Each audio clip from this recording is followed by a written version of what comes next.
दोस्तों, ऑस्ट्रेलिया ने भारत को अपना एक रणनीतिक द्वीप इस्तेमाल करने की अनुमति दी है। क्या यह सिर्फ गगनयान मिशन के लिए है या इसके पीछे हिंद महासागर में चीन को घेरने की बड़ी रणनीति छिपी है?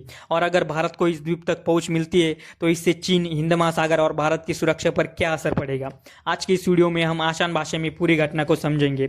सबसे पहले समझते हैं कि कोकोस आइलैंड आखिर है कहाँ। यह हिंद महासागर में ऑस्ट्रेलिया का एक छोटा द्वीप समूह है। इस आइलैंड पर आबादी बहुत कम है, लेकिन इनकी रणनीतिक अहमियत बहुत बड़ी है। यह द्वीप मलाक्का स्ट्रेट से काफी करीब स्थित है। दुनिया के सबसे व्यस्त समुद्री मार्गों में से एक यही से गुजरता है।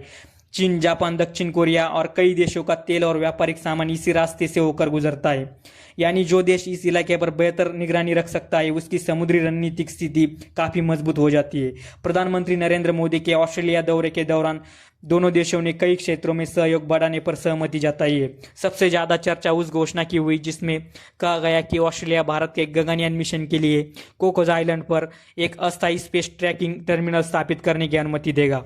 इसका उद्देश्य अंतरिक्ष यान से संपर्क बनाए रखना और मिशन की ट्रैकिंग करना है। फिलहाल यह सहयोग केवल अंतरिक्ष मिशन से जुड़ा है।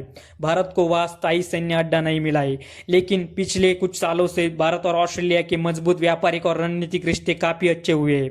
इसलिए हो सकता है कि भविष्य में इस द्वीप पर भारत का सैन्य अड्डा देखने को मिले। अब सवाल आता है कि अगर यह सिर्फ स्पेस ट्रैकिंग स्टेशन है तो चीन की चिंता क्यों बढ़ सकती है? इसका कारण है इस द्वीप का लोकेशन। हिंद महासागर में चीन पिछले कई सालों से अपना प्रभाव बढ़ा रहा है। पाकिस्तान का ग्वादर पोर्ट, श्रीलंका का हम्बनटोटा पोर्ट, म्यांमार के क्याऊ कफ्यू बंदरगाह और जिबूती में चीन का सैन्य अड्डा, इस सभी घटना को जोड़कर चीन अपनी समुद्री रणनीति मजबूत कर रहा है। ऐसे में यदि भारत और ऑस्ट्रेलिया के बीच साझेदारी लगातार बढ़ती है तो चीन इसे अपने लिए चुनौती के रूप में देख सकता है। अब भले ही वह सैन्य अड्डा नहीं बना हो, लेकिन जैसा कि मैंने पहले कहा, दोनों देशों के बीच बढ़ता विश्वास भविष्य के सहयोग का रास्ता खोल सकता है। अब सबसे बड़ा सवाल है कि आखिर भारत को इसका क्या फायदा होगा? भारत के लिए इसके कई फायदे हैं। पहला, गगनयान जैसे मिशनों को सफलता की संभावना बढ़ेगी क्योंकि अंतरिक्ष यान की ट्रैकिंग बेहतर होगी। दूसरा फायदा है, भारत और ऑस्ट्रेलिया के रणनीतिक संबंध पहले से ज्यादा मजबूत होंगे। तीसरा फायदा है, हिंद महासागर में दोनों देशों के बीच समुद्री सहयोग और बढ़ सकता है। भारत पहले से ही क्वाड का सदस्य है, जिसमें अमेरिका, जापान और ऑस्ट्रेलिया शामिल है। यदि भविष्य में समुद्री सुरक्षा, निगरानी और संयुक्त अभ्यास बढ़ते हैं तो हिंद महासागर में भारत की भूमिका और मजबूत हो सकती है। अब सबसे महत्वपूर्ण बात, क्या भविष्य में भारत और ऑस्ट्रेलिया के बीच सैन्य सहयोग बढ़ सकता है? यह सवाल सबसे ज्यादा चर्चा का विषय बना हुआ है, लेकिन अभी तक इसकी कोई आधिकारिक घोषणा नहीं हुई है। लेकिन अंतर्राष्ट्रीय राजनीति में छोटे सहयोग अक्सर बड़े रणनीतिक संबंधों की शुरुआत बन जाते हैं। भारत और ऑस्ट्रेलिया पहले कई संयुक्त नौसैनिक अभ्यास कर चुके हैं। दोनों देशों के बीच रक्षा सहयोग लगातार बढ़ रहा है। इसीलिए आने वाले सालों में समुद्री सुरक्षा, लॉजिस्टिक्स और तकनीकी सहयोग बढ़ सकता है।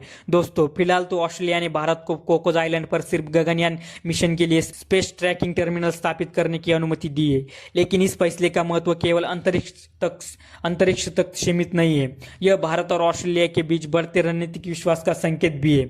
हिंद महासागर में बदलती भू राजनीति, चीन की बढ़ती मौजूदगी और क्वाड जैसे गठबंधनों के बीच यह कदम आने वाले समय में काफी महत्वपूर्ण साबित हो सकता है।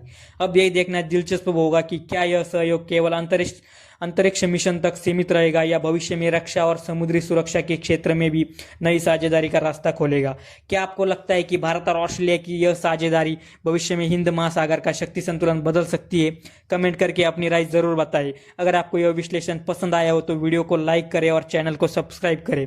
अगली वीडियो में फिर मिलेंगे एक नई जियोपॉलिटिकल विश्लेषण के साथ। तब तक के लिए जय हिंद।